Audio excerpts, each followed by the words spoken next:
What's up, y'all? Welcome back to the channel. First things first, thank you guys so much for 1,000 subscribers. It's an awesome milestone. I know it's not huge, but I appreciate the comments, support, questions, all that stuff, engagement.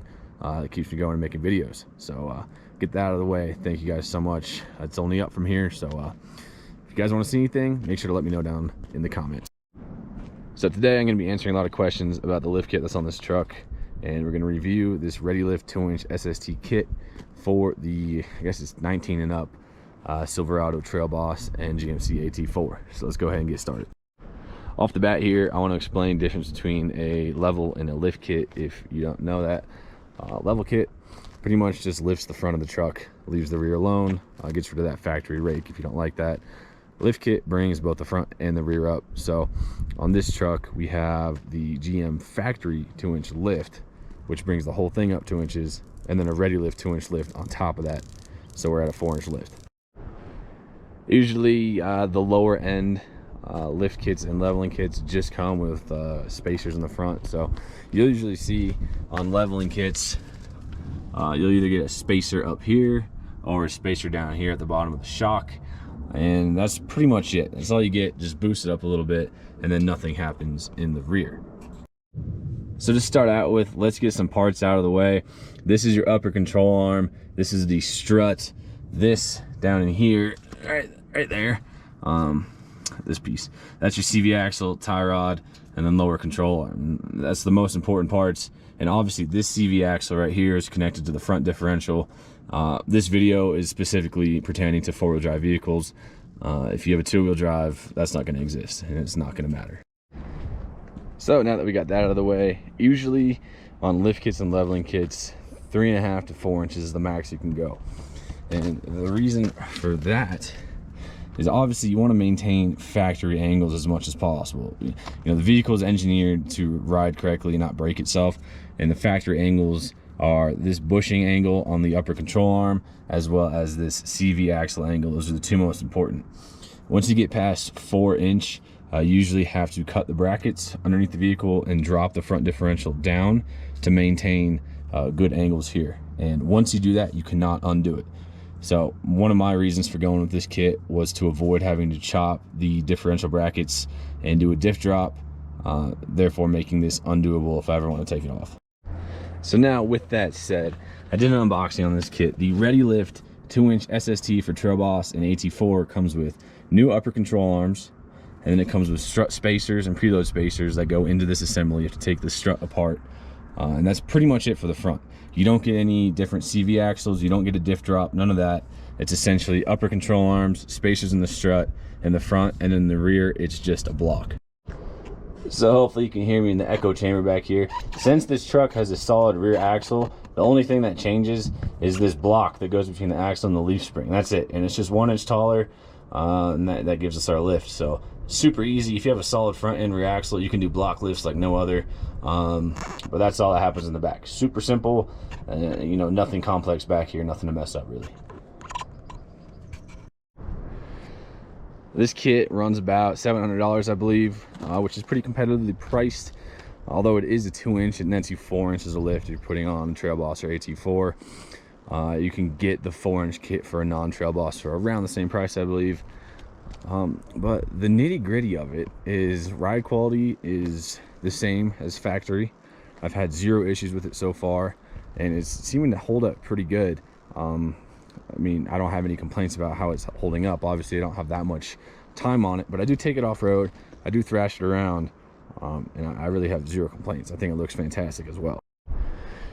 Usually people will say when you put a lift kit on a truck, it makes the ride quality worse. That is usually due to the fact that you're going to put bigger tires on it, and these tires are E-ply, which means they can go up to 80 psi.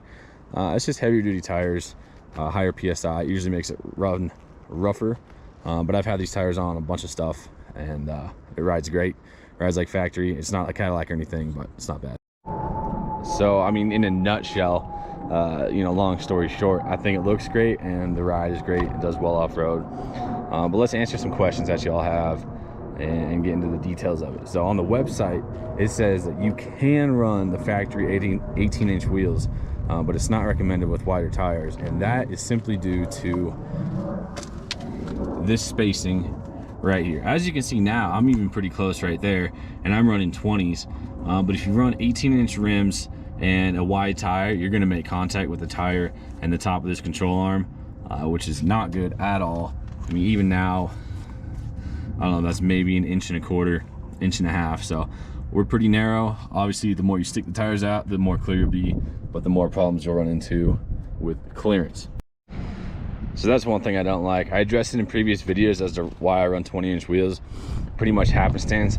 I would love to be able to run like 16s or 17s on this thing, but due to the absurd size of this ball joint on the upper control arm, you're kind of stuck with the bigger wheels. Additionally, if you get the 4-inch kit for a non-TrailBoss or AT4, the disclaimer on that one is not intended for off-road use. So that one's just cosmetic, leading me to believe, you know, this is, in terms of lift kit world, kind of cutting corners. There is no disclaimer on the 2-inch kit for the TrailBoss and AT4 about not being for off-road use, but it's simply due to you're stressing the angles out here, especially the CV angle. So you're looking at this, obviously the wheel's under full lock right now, so I can get back here and show you, but that CV angle is not great. Obviously the upper control arm ball joint angle is fixed with the new upper control arm angles, but this CV axle is kind of the root of off-road performance problems, as well as the note on the website to not use auto 4-wheel drive. So let's go ahead and talk about that. Switch sides here, see if you can get a better view, but we're mostly looking at the up and down angle from this end to the differential. So that end goes to the differential, this end obviously drives the wheel on a 4-wheel drive, and you ideally, under the load of the vehicle, want this angle to be completely flat. And we can see here that it's not. I'm parked on relatively flat ground, not super flat, but it's not flat. And I'm assuming on the 4-inch lift for the non-TrailBoss, that angle is so extreme that if you flex it enough, it'll probably break.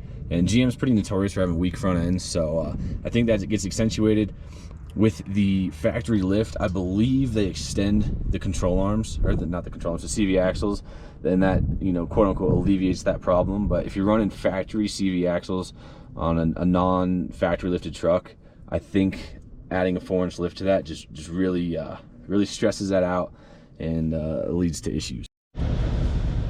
So let's get to driving here. I think I've shoved the camera underneath the vehicle enough that y'all get the point, and we'll get a change of scenery. So pretty much nutshell of what I was just talking about is that CV axle on the front. It's pretty sensitive in these trucks, and if that is just way out of whack, obviously the more angle it is, the more the torque is amplified through it. Not good, and I believe that's why they would state not for off-road use on the 4-inch kit for non-TrailBoss models.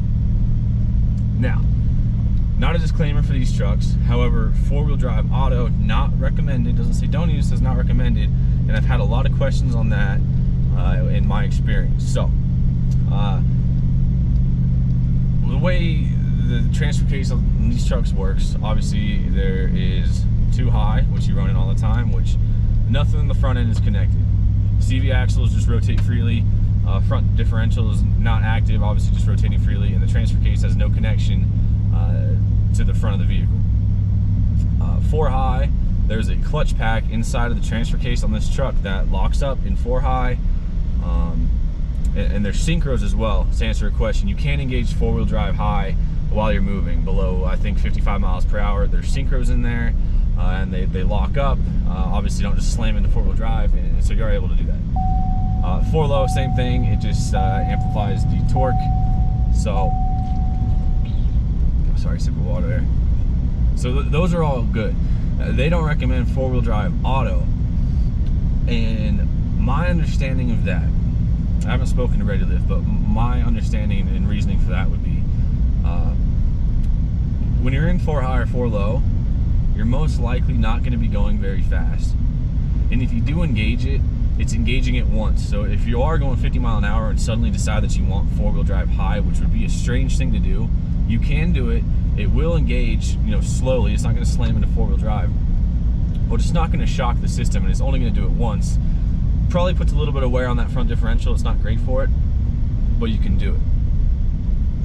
Whereas 4-wheel drive auto, when you hit that button, it engages a small percentage of the clutch pack in the transfer case, and as well as engaging the front CV axles. So it locks up the front, it doesn't engage it, but it activates the front, and then when it senses the differential in speed from the front drive shaft and the rear drive shaft, it will engage and fluctuate the amount of torque, kind of like an all-wheel drive system, from the front to the back. And my reasoning is, if you are going, you know, I don't know, 60 mile an hour on the freeway in the snow, and suddenly it senses slip, it's going to try and lock up that front differential and, you know, activate the front as quickly as possible, which is going to shock the system more or less. And you know, it's made to run like that, but with these CV axles being, you know, at a not ideal angle, if it keeps doing that over and over and over again, it's going in and out, it's shocking that system, it's torquing it, it's binding it. I'm sure there's been people that have had issues with their front differentials and or CV axles, so they're saying this is a disclaimer. So to sum up, sorry for ranting about the technicalities of lift kits in this. To sum up, I'm pleased with this lift kit. I think it looks great. It's a good, you know, level. I like the 4-inch. It's not too high. It makes it look very aggressive. Ride quality is totally fine. It rides like a truck. It didn't make it worse in any way, shape, or form. Price point is great. You know, $800, not too bad. It really beats $2,000 or, you know, $1,500 for some of the other stuff. You know, the dealership installed it in, I think, about 5 hours, so a little time consuming because you got to take those struts apart and install the pieces and whatnot, but not bad. I didn't install it myself, otherwise I would have shown you on the video. The only problems I have with it are, yeah, the lack of being able to run smaller wheels just due to the giant size of the upper control arms.